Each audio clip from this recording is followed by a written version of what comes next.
I always wanted to go to UPenn. My grandpa went there, my dad went there, so that was sort of my dream. But then sophomore year, I really sort of became invested in the process. I went to pick up my brother from soccer camp there. He did one of the Navy clinics and the sleepaway camps and everything, so I went. And that was like in the midst of plebe summer, I guess maybe 3 years ago. So since then, that's sort of been my goal. I sort of adopted it, and then I decided that's where I needed to be. I think Gunston really prepared me in two ways. The first is they let you design your own schedule. So the end of each year, you sit down with the admissions counselor and you really sort of go through, and they get you recommendations for harder classes, AP courses, honors courses. So that way I was allowed to sort of like stack all the APs I wanted onto my schedule, which you need to get into the academy. And then the second thing was my class has, I think, 56 students in it, my graduating class, so it's really small. So it gives you sort of a leg up in becoming like a shining star in high school if you really want to. So you have more opportunities to join clubs and be president of, whatever, captain of this team. So I think that was helpful.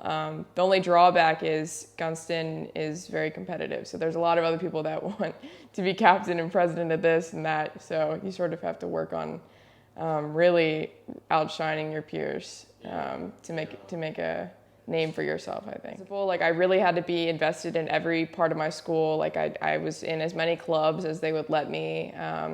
A lot of community service, a lot of extracurriculars. I played 3 sports and I stayed active during the summer.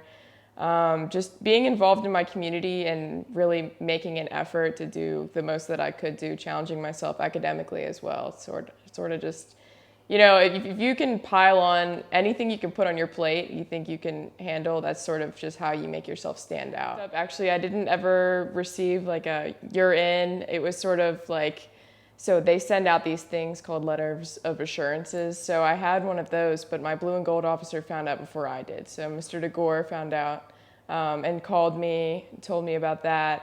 And then a couple weeks later, I received an official appointment. So that once I got the official appointment, then it was just like a huge sigh of relief and just a lot of excitement started building up. So to any average eye, if you look at the graduates from the Naval Academy, it's very impressive. They produce some of the best leaders in the world. And Mr. Gore always says that you have an academic major at the academy, but you also major in leadership. And Gunston sort of instills a good sense of leadership and organization in each of its students as well. And that's just something that's very appealing to me. I love to find people that I look up to, sort of like mentors, and study them. And I know that the academy is like the perfect place for me to sort of advance that personally. So one of the first things that you learn at the academy is the mission, which part of it is to develop a midshipman morally, mentally, and physically. So that sort of adds to your character statement. I think, being a midshipman, you sort of have to understand that there's a